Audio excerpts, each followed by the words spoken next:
Brought to you by खाता book. मैं बाद में दे दूं? देखिए, अब इनका शर्माने का दवा तो कोई है नहीं, लेकिन उधार वापस लाने का फार्मूला है। क्या?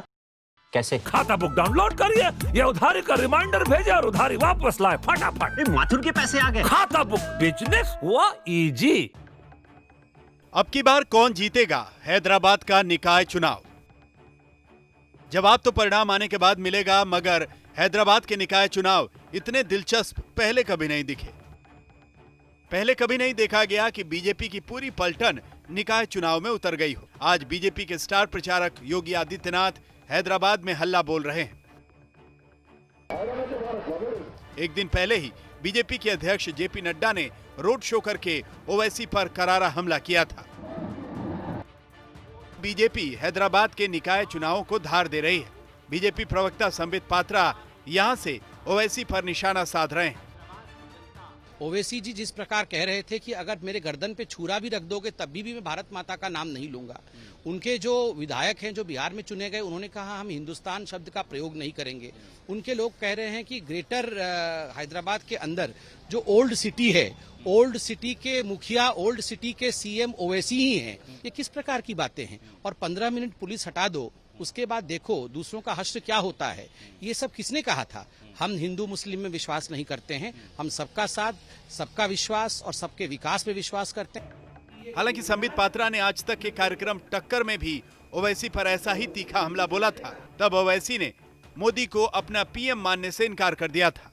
मेरे प्राइम मिनिस्टर मोदी हैं, तो ओवैसी जी के प्राइम मिनिस्टर कौन है? मुल्क के प्राइम मिनिस्टर। चलिए, नहीं अभी भी नहीं, ना ना ना ना ना ना मुल्क के प्राइम मिनिस्टर, ना ना ना आपके मुल्क के नहीं, आपके मुल्क के। आप बोलेंगे आज कि मेरे मुल्क के मेरे प्राइम मिनिस्टर, बोल के दिखाइए। नहीं बोलेंगे। क्यों नहीं बोलेंगे? नहीं बोलेंगे। क्यों नहीं बोलेंगे? क्यों नहीं बोलेंगे? यही पार्टीशन है। 150 सीटों वाले ग्रेटर हैदराबाद म्युनिसिपल कॉरपोरेशन के लिए बीजेपी ने पूरा दमखम लगा रखा है। वहां पहले से ही तेजस्वी सूर्या प्रचार की कमान संभाले हुए हैं, लेकिन ऐसा नहीं है कि ओवैसी शांत बैठे हैं। वो बीजेपी के हर हमले का जवाब दे रहे हैं। किसानों ने बड़ा भरोसा किया कि चलो मोदी आएगा तो किसान को फायदा होगा। आज दिल्ली के कड़ाके की सर्दी में किसानों के ऊपर दिल्ली की पुलिस उनके ऊपर पानी बरसाती है। 10 डिग्री टेम्परेचर में पानी बरसाकर किसानों को तकलीफ दे रही है। हर महाज पर यह हुकूमत नाकाम साबित हुई है बीजेपी की। ओवैसी तो हमला बोल ही रहे हैं, मगर उनके भाई अकबरुद्दीन ओवैसी भी अपने ही अंदाज में मोदी और योगी पर हमले कर रहे हैं। और ये कलमा पढ़ने वाला मुसलमान हूं, किसी के बाप से डरने वाला नहीं हूं, ना ही कल के चाय वाले से डरने वाला, ना ही कोई योगी फोगी से डरने वाले हैं। वैसे कहने के लिए तो निकाय चुनाव में 4 प्रमुख पार्टियां हिस्सा ले रही हैं, टीआरएस, कांग्रेस, एआईएमआईएम और बीजेपी, मगर असली रंग बीजेपी और एआईएमआईएम के बीच ही दिख रहा है। सवाल है क्यों? बिहार में एआईएमआईएम एनडीए गठबंधन का स्पीकर चुनने में सहयोग देती है, तो फिर यहां तल्खी क्यों है?